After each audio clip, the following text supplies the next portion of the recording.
요즘 많은 분들이 삶을 관찰자, 즉 제3자의 시각으로 바라보면 삶을 더 풍요롭고 덜 고통을 느끼며 자신을 객관화해서 바라볼 수 있다고 말을 합니다. 그런데 관찰자 시점으로 바라보려고 노력을 해봐도 처음부터 잘 되는 사람은 없습니다. 우리는 본 것과 아는 것에만 패턴화된 체계로 생각을 하는 것에 길들여져 있기 때문이죠. 또 관찰자 시점이 어떤 시각인지, 그리고 나라는 사람의 갇힌 마음을 어떻게 더 넓은 곳에서 나를 바라보도록 다룰 수 있는지 모르기 때문에 더욱 어렵게 느껴집니다. 관찰자 시점으로 바라본다는 것은 무엇을 의미하는지, 그렇게 관찰자로 바라보는 와칭을 통해 우리는 얼마나 많은 것들을 힘들이지 않고 바꿀 수 있는지 알게 해주는 책 와칭을 소개해드리도록 하겠습니다. 저자 김상훈님은 30여 년간 베테랑 MBC 기자 출신 작가로서 할머니와 아버지의 죽음을 계기로 마음의 병을 얻은 후 내면의 세계의 진실을 알아차리고 우주의 작동 원리에 눈을 뜨면서 스스로 치유한 뒤 정신 분야 최고의 베스트셀러인 와칭을 쓰게 되었다고 합니다. 책에서는 관찰자 시각으로 바꾸기만 했는데 지능이 껑충 뛰어오른다든지 뱃살은 저절로 빠져나가게 되고 불안과 화가 연기처럼 사라지며 놀라운 아이디어가 갑자기 불현듯 튀어나오는 경험도 하게 될 수 있다고 말을 하는데요. 그럼 우리는 관찰자로서 어떻게 나를 바라볼 수 있는지 신이 부리는 요술, 와칭의 힘으로 얼마나 많은 것들을 변화시킬 수 있는지 책의 일부를 낭독해 드리겠습니다.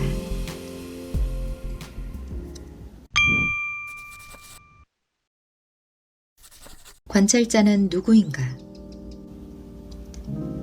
나를 남처럼 바라볼 수 있는 관찰자는 대체 누구인가? 넓게 바라볼수록 왜 지능도 점점 높아질까?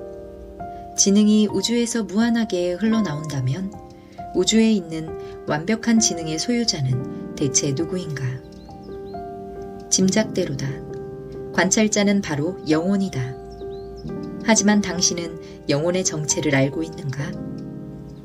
학기가 끝나갈 때쯤 학생들에게 영혼은 어디에 들어있을까요? 하고 물었더니 당연히 제 머릿속에 들어있겠죠. 라는 식의 대답이 가장 많았다. 하지만 그건 착각이다.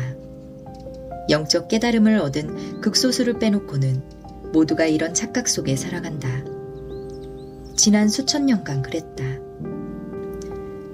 하지만 최근 불과 수십 년 사이에 눈부시게 발전한 양자물리학 덕분에 많은 사람들이 마침내 이런 착각에서 서서히 깨어나고 있다. 영혼은 두뇌의 밖에 있다. 관찰자가 나를 남처럼 바라볼 수 있는 것도, 넓게 바라볼수록 지능이 높아지는 것도, 지능이 우주에서 흘러나오는 것도 완벽한 지능을 가진 영혼이 두뇌 밖의 우주에 퍼져 있기 때문이다. 갈수록 황당한 소리를 늘어놓는군. 육신 속에 갇혀 살아온 당신은 이렇게 반응할지도 모른다. 하지만 영혼은 두뇌 밖에 우주에 퍼져 있다는 사실을 분명히 깨닫는 순간 당신은 비좁은 육신의 한계에서 벗어나 더욱 폭넓은 변화를 겪게 된다. 그 한계로부터의 탈출을 시도해보자. 비좁은 나로부터의 탈출. 한 청년이 깊은 계곡에서 등반을 하다가 끔찍한 사고를 당했다. 계곡 수십 미터 아래로 내려가고 있을 때 바위 덩어리가 굴러내려와 오른손에 떨어진 것이다. 피범벅이 된 손을 빼내려 몇 차례 시도해보았지만 바위는 꿈쩍도 하지 않았다. 아무리 머리를 굴려봐도 바위에 짓눌린 손을 빼낼 재간이 없었다. 외질대로 외진 계곡 아래 어떤 도움의 손길이 닿을 리도 만무했다. 꼼짝없이 이렇게 죽게 됐구나. 거센 죽음의 공포가 밀려왔다. 먹을 거라곤 작은 빵 조각 2개와 1리터의 물이 다였다. 그것도 닷새가 지나자 완전히 바닥나버렸다. 닷새 동안 그는 손을 빼내기 위해 사투를 벌였다. 작은 휴대용 칼이 다 닳도록 바위 밑을 쪼아보기도 하고 죽을 힘을 다해 바위를 밀어보기도 했다.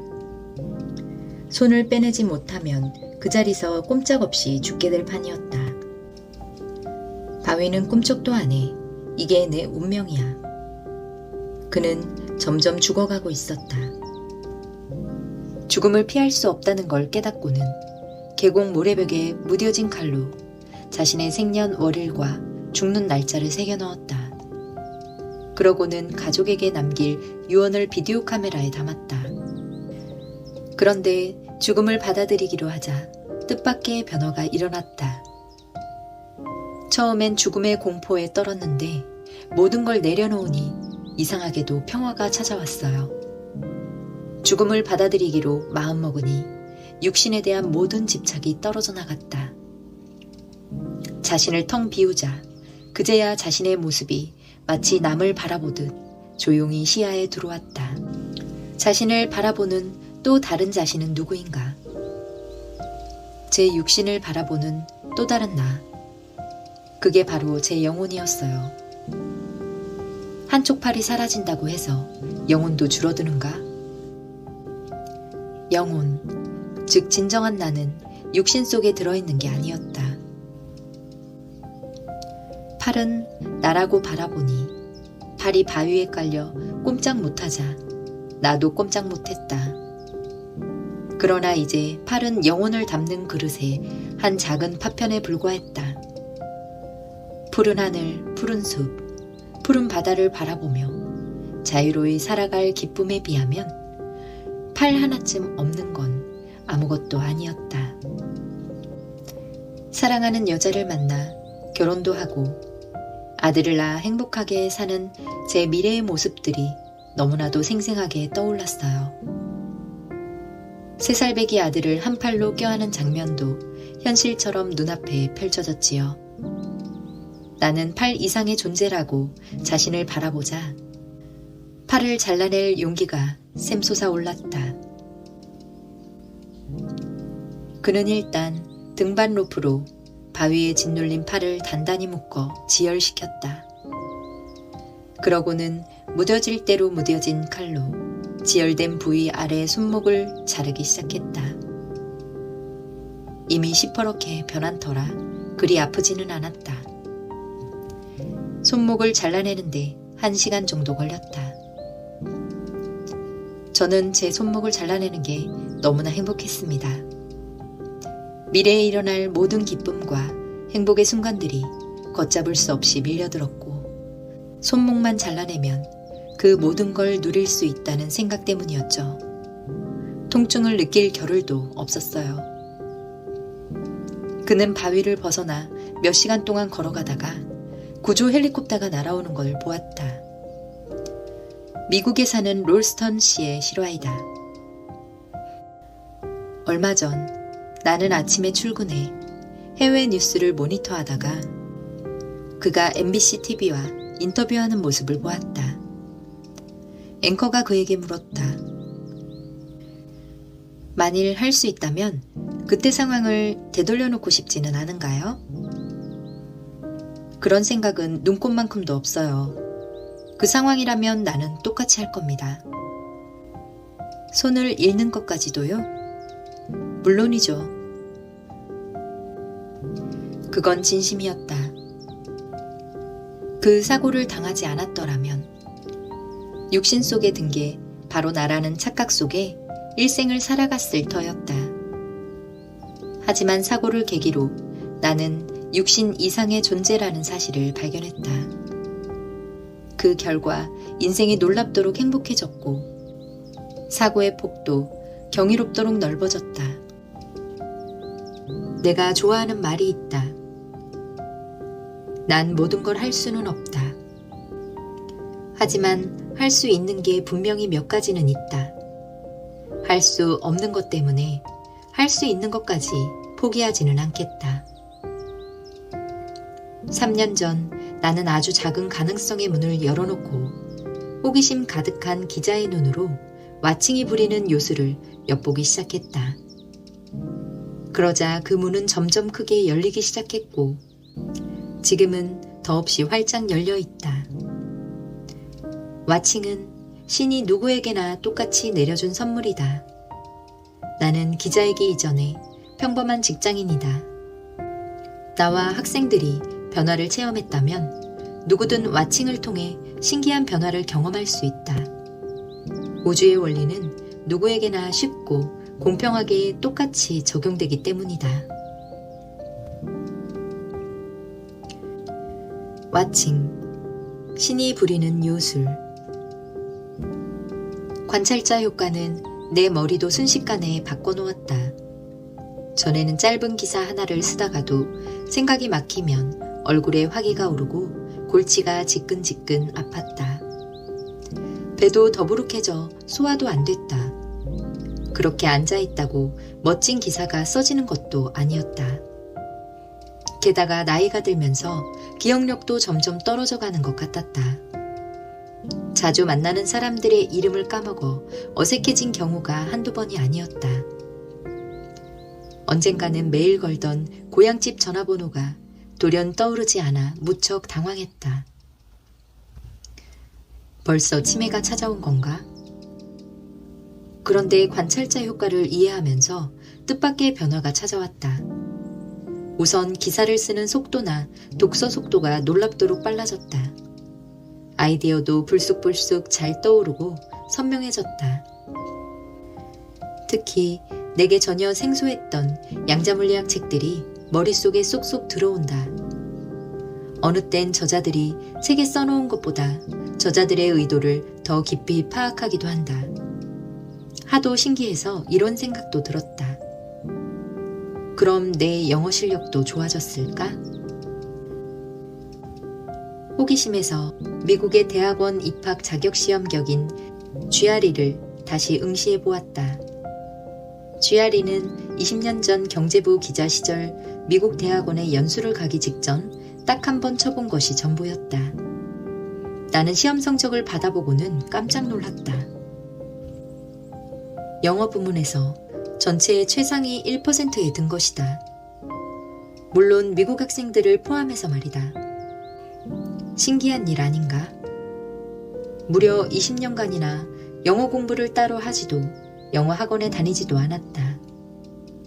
그렇다고 중학교에 들어가기 전까지는 알파벳도 몰랐으니 영어 조기 교육에 효과가 남아있는 것도 아니었다.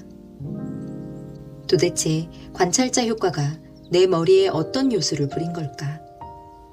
머리를 확 터놓은 걸까? 시각을 전환하는 것만으로 지능에 정말 신기한 변화가 저절로 일어나는 걸까? 한 초등학교 교사는 성적이 형편없는 빈민지역 1학년 아이들을 학자라고 불러주기 시작했다. 아이들이 자기 자신을 학자로 바라보도록 한 것이다. 그는 교실에 누가 찾아오면 아이들을 학자라고 소개했다. 또 아이들로 하여금 학자가 무슨 뜻인지 방문객에게 직접 설명해 주도록 유도했다. 어린이 여러분, 학자가 뭐 하는 사람이라고 했죠? 학자는 새로운 걸 배우고 배움을 즐거워하는 사람입니다. 아이들은 일제히 목청 높여 이렇게 대답하곤 했다. 교사는 이런 말도 해주었다. 여러분은 학자예요. 그날 배운 걸 집에 가서 가족들에게 가르쳐 주세요. 학자는 남에게 가르쳐 주는 것도 좋아하거든요. 공부라면 얼굴부터 돌리던 아이들이 정말 배움을 즐거움으로 여기게 됐다. 그리고 몇 달 후 시험을 쳐보니 아이들의 성적은 놀랍게도 벌써 2학년 수준에 도달해 있었다. 여러분은 이제 2학년생입니다. 교사는 실제로 봄방학이 되기 전에 1학년 수료식을 열어주었다. 그리고 1학년이 끝나갈 때쯤 되자 아이들의 90% 이상이 3학년 수준을 뛰어넘는 읽기 능력을 갖게 됐다. 불과 9달 전까지만 해도 그 지역에서 가장 공부 못했던 말썽꾸러기들이 가장 공부 잘하는 우등생으로 탈바꿈한 것이다. 미국 조지아주의 초등학교 교사였던 존스의 이야기다. 성적은 그렇다 치자. 그럼 예술적 재능은 어떨까? 심리학자 맥퍼슨은 악기를 연습 중인 어린이 157명을 장기간 추적해 보았다. 그런데 9개월쯤 후부터 아이들의 실력이 크게 벌어지기 시작했다. 거참 이상하네. 연습량도 똑같고 다른 조건도 다 비슷한데 도대체 왜 이렇게 차이가 벌어지는 거지? 그는 문득 연습을 시작하기 전 아이들에게 던졌던 질문을 떠올렸다. 넌 음악을 얼마나 오래 할 거지? 아이들의 대답은 크게 세 가지였다. 전 1년만 하다가 그만둘 거예요. 전 고등학교 졸업할 때까지만 할 거예요. 전 평생을 하며 살 거예요. 그는 아이들의 실력을 비교해보고 깜짝 놀랐다.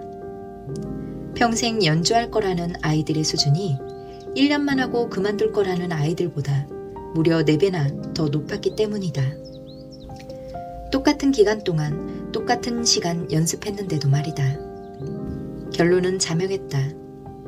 전 1년만 하고 그만둘 거예요 라고 말한 아이들은 자신들을 음악가라고 생각하지 않는다. 반면 전 평생 하며 살 거예요 라고 말한 아이들은 난 음악가라고 생각한다. 자신을 마음속에서 음악가로 바라보는 아이들은 남들보다 훨씬 적게 연습해도 마치 이미 훌륭한 음악가가 된 것처럼 특출한 재능을 발휘하게 되는 것이다. 단지 자신을 누구로 바라보느냐 하는 단순한 시각의 차이가 재능의 차이를 이토록 어마어마하게 벌려놓다니 도대체 왜 이런 일이 일어날까? 자신을 음악가로 바라보는 아이는 음악을 완전히 받아들일 자세가 돼 있다. 즉, 음악에 관한 한 마음을 활짝 열어놓는 것이다.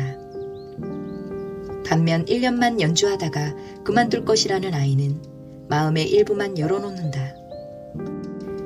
마음을 활짝 열어놓고 난 음악가라고 바라보는 것만으로 음악적 재능이 무려 4배도 넘게 껑충 뛰어오르는 것이다. 관찰자 효과를 알게 된 뒤 내 머리가 돌연 확 트인 느낌을 갖게 된 것도 바로 이런 이유 때문 아닐까? 몸을 바꿔놓는다.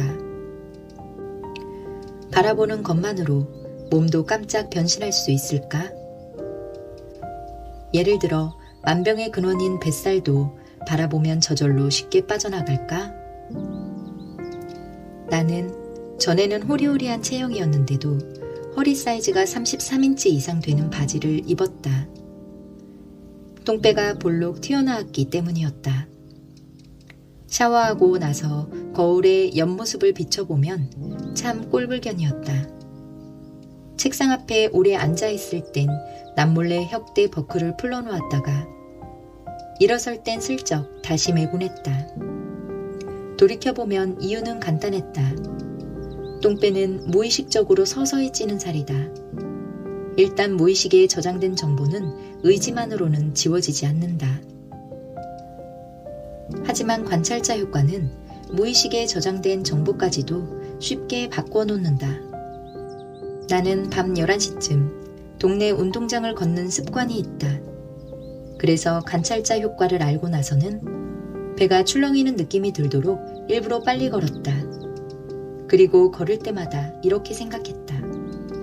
내 배가 출렁거리면서 지방질이 다 빠져나가고 있어. 그렇게 30분쯤 걷다 보면 실제로 배가 텅 비어가는 느낌이 오기 시작한다. 그런 느낌을 갖고 걸으면 기분도 좋아지고 기운도 더욱 솟아오른다. 몸속을 바라본다는 건 어려운 게 아니다. 그냥 몸속의 움직임을 느껴본다는 뜻이다. 움직임을 생생히 느낄수록 그만큼 제대로 바라보는 것이다. 이런 식으로 했더니 불과 몇 주 만에 똥배가 쑥 들어갔다. 덕분에 지금은 허리 사이즈가 31인치 이하로 줄었다. 하버드 대학의 심리학자 랭거 교수는 호텔 청소부들을 유심히 지켜보았다. 그들은 하루 평균 호텔방 15개를 부지런히 치워야 했다. 침대 시트를 갈고 방바닥을 쓸고 닦고 화장실을 반짝반짝하게 치우고 눈코 뜰 새 없이 바쁘게 몸을 움직여야 했다. 그런데 그들은 운동 부족으로 인한 온갖 증세를 보이고 있었다. 혈압이 너무 높아 걱정이에요. 배도 불룩해서 움직이기 어려워요. 도무지 운동할 짬을 내기 힘드네요. 랭거 교수는 여러 호텔의 청소부 84명의 건강 상태를 조사해봤다. 그들 중 대부분이 과체중인데다가 배가 볼록 나오고 혈압도 높았다. 그 후 교수는 84명 중 절반을 비밀리에 따로 불러 청소 활동의 운동 효과에 대해 설명해 주었다. 여러분의 운동량은 충분하고도 남아요. 생각해 보세요. 15분간 시트를 가는 데만 40칼로리가 소모됩니다. 진공 청소기를 들고 15분간 청소하면 50칼로리가 더 빠져나가요. 방 하나를 청소하는데도 땀을 뻘뻘 흘리며 10분간 운동하는 것과 똑같은 효과가 있답니다. 하루에 15개의 방을 치우는 것은 2시간 반 동안 운동하는 것과 같아요. 랭거 교수는 차트까지 그려가며 자세히 설명해 주었다. 한 달 후 이 설명을 들은 청소부들의 건강을 검진해 보았더니 신기한 변화가 나타났다. 불룩 나왔던 배가 쑥 들어가고 삼중턱도 사라졌다. 혈압도 떨어졌다. 그들이 따로 운동을 한 건 절대 아니었다. 다만 교수의 설명을 들은 것뿐이었다.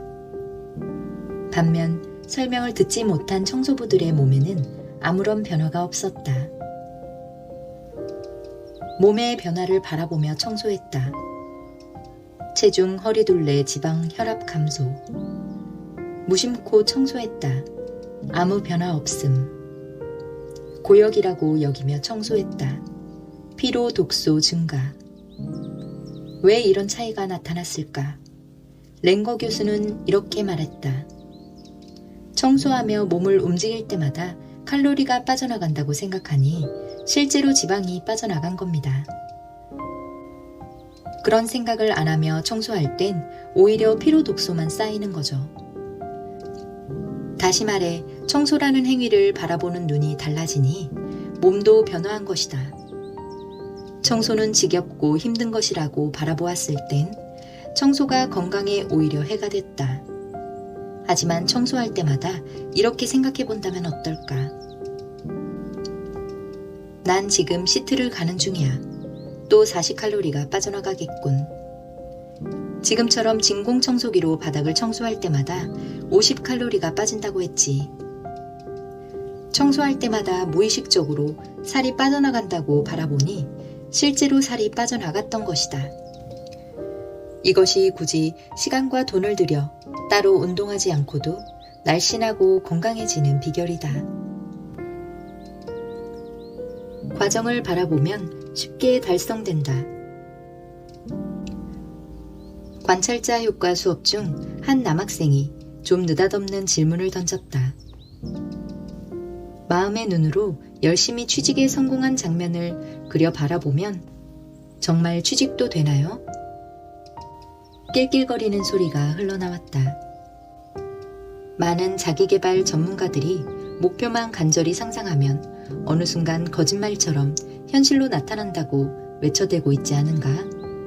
정말 그런 식으로 목표를 이룰 수 있을까? 펜실베니아 대학의 웨팅겐 교수는 졸업반 학생들에게 얼마나 자주 취직한 장면을 상상하느냐고 물어보았다. 그리고 2년 후 열심히 상상한 만큼 결실을 맺었는지 추적해보았다. 결과는 뜻밖에도 거꾸로였다. 취업에 성공한 상상에 빠진 학생들일수록 취직률도 떨어졌고 보수도 적게 받았다. 살 빼기의 심상화도 마찬가지였다. 살찐 여성들이 살이 쪽 빠진 자신의 미래 모습을 열심히 상상했는데도 살이 빠지기는커녕 오히려 체중이 더 불었던 것이다. 캘리포니아 대학의 팸 교수도 학생들에게 며칠 뒤 치룰 중간고사에서 높은 점수를 얻는 장면을 매일 몇 분씩 상상해 보도록 했다. 간절한 마음으로 좋은 성적을 얻고 기뻐하는 장면을 생생히 떠올려 보세요. 이들의 심상화 노력은 과연 좋은 결실을 맺었을까? 그들의 점수를 다른 학생들과 비교해 보았다. 그런데 심상화에 매달린 학생일수록 점수가 오른 것이 아니라 오히려 떨어졌다. 도대체 성공하는 장면을 상상하면 상상할수록 왜 결과는 거꾸로 나오는 걸까? 꿈은 도대체 어떻게 이루어지는 걸까? 한 17세 소녀는 고급 자가용을 손에 넣는 게 꿈이었다. 그런데 꿈을 꾸기 시작한 지 2년 만에 정말 거짓말처럼 그 꿈이 현실로 나타났다. 돈 한 푼 안 들이고 포르쉐 자동차를 손에 넣게 된 것이다. 어찌된 일일까? 목표만 간절히 상상한 결과였을까? 목표는 어떻게 이루어진 것일까? 2년 전 친구로부터 중고 휴대전화를 얻은 게 시작이었다. 소녀는 그걸 벼룩시장에 올려 조금 더 나은 휴대전화와 맞바꾸었고 그걸 다시 고급 mp3 아이팟으로 바꾸었다. 이후 그걸 사랑용 오토바이로 바꾸었고 다시 오토바이를 애플사의 맥 노트북과 바꾸는 데 성공했다. 그런데 놀랍게도 노트북과 도요타 자동차를 맞바꾸자는 사람이 나타났다. 그분은 자동차가 이미 세 대나 있는데 맥 노트북의 녹음 성능이 좋아 갖고 싶어 했어요. 하지만 그 자동차를 운전하고 다니기에는 그가 너무 어렸다. 그래서 그걸 전동 골프차와 바꿨다. 그리고 전동 골프차를 다시 산악용 오토바이로 바꿨다가 일반 오토바이와 교환했다. 그러다가 그걸 수집가들이 탐내는 1975년산 포드 브롱코로 바꿨고 그걸 다시 은색 포르쉐로 바꾸는 데 성공했다. 뉴스가 됐던 미국의 오티즈군의 실화이다. 그가 부지런히 이런 무수한 과정들을 거치지 않았더라면 과연 포르쉐를 손에 넣을 수 있었을까? 자나깨나 목적지만 상상하고 있으면 설사 가는 길을 몰라도 저절로 도착할 수 있을까? 우리가 목표를 정해놓고 실행하지 못하는 건 실행 과정을 구체적으로 머릿속에 미리 그려넣지 않기 때문이다. 과정 없는 결과는 없다. 언제, 어디서, 어떻게 실행할 것인지를 구체적으로 그려 바라보면 그대로 일어난다. 과정이 구체적일수록 이미지도 그만큼 더욱 선명하게 그려진다. 초인류 스포츠 선수들이 이미지 훈련을 할 때도 경기 과정을 최대한 생생하게 그린다. 그러다 보면 우승컵을 거머쥔 장면도 자연히 쉽게 그려질 수밖에 없다. 과정을 생략한 채 억지로 성공 이미지만 그리려면 무의식적으로 의심이 스며들어 이미지가 흐려진다. 이미지는 의지로 그려지는 게 아니라 과정을 구체화시킬수록 선명하게 그려진다. 이는 이 분야 세계 최고 권위자인 뉴욕대학의 골비처와 독일의 심리학자 브란트 스타터 교수가 실험으로 확인한 바 있다. 그들은 이틀간의 크리스마스 연휴가 시작되기 전 독일 대학생들에게 이런 주문을 했다. 여러분은 크리스마스 이브를 어떻게 보낼 거죠? 어떻게 보냈는지에 대한 에세이를 써서 12월 26일까지 제출하세요. 그런 다음 학생들을 A, B 두 그룹으로 나눠 B그룹 학생들만 따로 불러 모았다. 여러분은 언제 어디서 어떻게 에세이를 쓸 생각인가요? 구체적으로 말해보세요. 학생들은 제각기 대답했다. 저는 크리스마스 날 아침 일찍 일어나 쓸 작정이에요. 다른 식구들이 일어나기 전 아빠 책상에서 조용히 말입니다. 아빠의 볼펜으로요. 저는 식구들과 아침 식사를 마치자마자 후딱 해치울 거예요. 교수들은 에세이가 완성되면 우편으로 보내달라고 요청했다. 드디어 크리스마스 연휴가 끝나고 다시 몇 주일이 더 흘렀다. 두 그룹 중 어느 쪽이 목표를 더 많이 달성했을까? A그룹, 12월 26일까지 쓰겠다는 목표만 정해놓은 학생들. 평균 7.7일 걸려서 에세이 완성. B그룹, 언제 어디서 어떻게 쓰겠다는 구체적인 실행 과정까지 그려본 학생들. 평균 2.3일 만에 에세이 완성. 왜 이런 차이가 날까? 교수들은 이렇게 입을 모은다. 크리스마스 날 아침 일찍 아빠 방에서 아빠의 펜으로 에세이를 쓰겠다는 식으로 실행 과정을 구체적으로 그릴수록 이미지도 그만큼 생생해집니다. 반면 과정이 막연하면 목표를 달성하는 이미지가 생생하게 그려지지 않아요. 이미지가 생생할수록 현실로 나타날 가능성도 높아지는 것이다. 교수들은 몇 년 후에 비슷한 실험을 또 해보았다. 크리스마스 연휴 중 학생들에게 뭘 할 건지를 물어본 것이다. 학생들은 리포트 원고를 끝내야 해요. 아파트를 새로 구해야 해요. 부모님을 찾아뵙고 화해해야 해요. 제각기 대답했다. 그들은 일부 학생들에게 그 목표를 언제, 어디서, 어떻게 실행할 것이냐고 추가로 물었다. 그리고 연휴가 일주일쯤 지난 뒤 학생들의 몇 %가 목표를 달성했는지 확인해 보았다. 그냥 목표를 세운 학생들 23%만 달성. 구체적 과정까지 상상한 학생들은 82%가 달성되었다. 규칙적인 운동을 목표로 세울 때도 마찬가지다. 나는 앞으로 매주 조깅을 하겠다 라고 쓴 그룹들은 29%가 목표를 실행했지만 나는 앞으로 매주 조깅을 하겠다 라는 문장에 나는 언제부터 매주 몇 요일마다 어디에서 최소한 몇 분간 조깅을 하기로 했다 라고 추가로 쓴 그룹은 91%가 목표를 실행했다. 오늘 낭독은 여기까지입니다. 노벨 물리학상 수상자 엘버트 아인슈타인은 인생을 사는 방법은 두 가지이다. 하나는 아무 기적도 없는 것처럼 사는 것이요. 다른 하나는 모든 일이 기적인 것처럼 사는 것이다. 라고 말했습니다. 우리 스스로가 무한한 가능성을 가지고 있는데 우리 머릿속에서 엑셀과 브레이크를 같이 번갈아 밟는다면 우리의 무한한 가능성이 현실로 창조되기 어려울 수 있습니다. 무언가 실행으로 옮기기 전에 마음속에서 스스로 브레이크를 밟지 마시고 우리가 가진 모든 것은 무한한 가능성으로 현실을 창조할 수 있다는 걸 믿으시고 기적처럼 하루를 살아보는 건 어떠실까요? 다음에 더 좋은 책으로 사세계의 정원에서 만나 뵙겠습니다.